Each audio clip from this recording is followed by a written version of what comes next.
13h, 14h. Europe 1, 13h. Europe 1, 13h dernière partie à 13h46 sur Europe 1. Vous écoutez Céline Géraud. Avec vous, Céline, aujourd'hui, le journaliste Yvan Rioufol et le chroniqueur politique Olivier D'Artigol. Et j'avais envie de revenir sur cette opération fulgurante de l'Israël en Iran, Rising Lion, l'éveil du lion, référence évidemment à ce symbole de l'Iran qui était sur le drapeau avant la révolution de 79. Benjamin Netanyahou s'adresse aux Iraniens dans chacune de ses déclarations.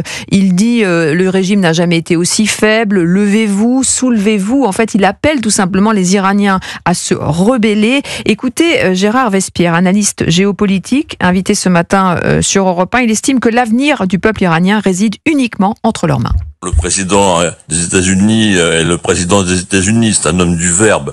Or, on ne change pas un régime d'un pays de 85 ou 87 millions d'habitants par le verbe, on le change de l'intérieur. Et ce sera donc au peuple iranien à nouveau de décider de son sort. Le pouvoir apparaît totalement affaibli. Le ministre des Affaires étrangères iranien est parti à Moscou. N'est-ce pas? Qu'est-ce que Moscou peut faire pour l'Iran? Eh bien, je crois pas grand-chose. Personne n'a bougé. Les deux alliés stratégiques, Chine et Russie, n'ont pas bougé. L'Iran se retrouve, je pense, vraiment seul sur la scène mondiale.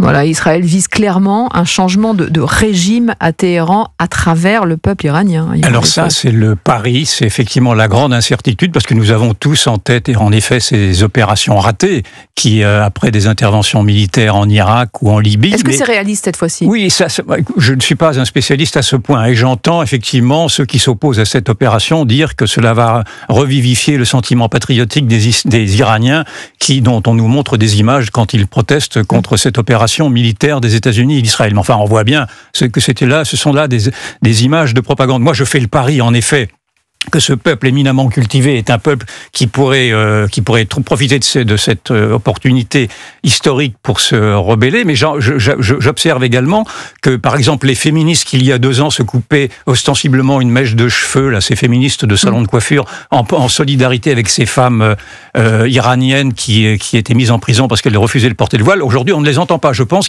aujourd'hui, en Occident, il faudrait maintenant que l'on appuie effectivement cette volonté, ce désir que l'on prête, en tout cas à une grande partie du peuple iranien, de se libérer de ce joug des mollahs, afin de leur faire comprendre qu'ils ne sont pas seuls. Ce que vous dites, c'est qu'Israël manque de soutien aujourd'hui, c'est ça? Pour l'instant, Israël manque de soutien, précisément parce que c'est Israël, précisément parce que c'est Trump, et donc il y a tous ces ressorts antisionistes, anti-américains qui bloquent peut-être une prise de conscience plus universelle du fait que nous devrions tous maintenant, en France notamment, partager effectivement cette soif de liberté qui est, on peut le supposer quand même, qui existe au cœur de la société iranienne, même si elle est partagée. Je ne dis pas que toute la société iranienne se reconnaîtrait dans ces libertés-là, mais enfin une grande partie. Olivier D'Artigol, Benjamin Netanyahou, Rising Lion, il n'a pas fait ça par hasard. C'est clairement un message envoyé aux Iraniens, et c'est ce que disait notre invité ce matin. C'est assez simple. L'objectif de guerre, car pour engager ce type d'offensive, il faut avoir des objectifs précis.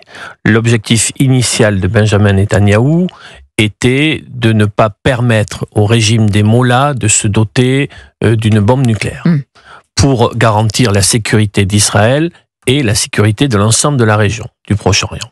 Ça, c'est l'objectif initial. Aujourd'hui, on voit bien qu'il y a une évolution plus politique qui tendrait en effet à abattre le régime des mollahs.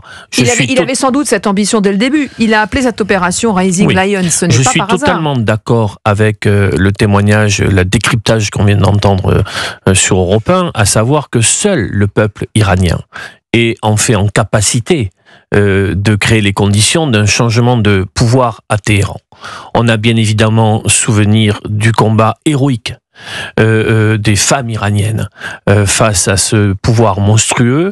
On sait très bien qu'il y a des forces vives, qu'il y a une société civile iranienne qui vit sous le joug donc des mollahs, et qu'il y a très certainement dans ce pays des forces puissantes qui peuvent, si elles s'organisent, mais il faut avoir un courage inouï, parce que là-bas vous perdez votre vie. C'est pas en effet des discours de salon.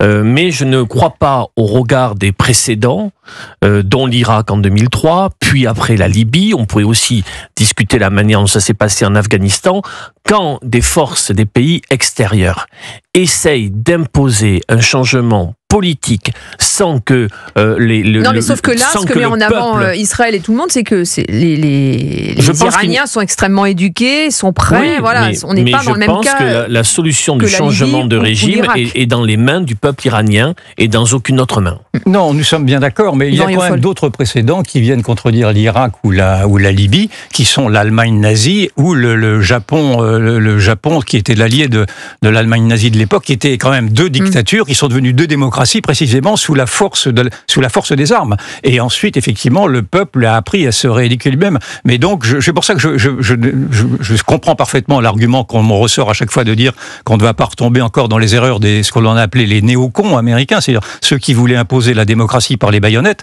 On ne peut pas s'asseoir sur des baïonnettes, on est bien d'accord. Mais il y a quand même au cœur de ce peuple très éduqué une capacité, me semble-t-il, à pouvoir chasser eux-mêmes, dans le fond, les tyrans qui sont là depuis maintenant 79.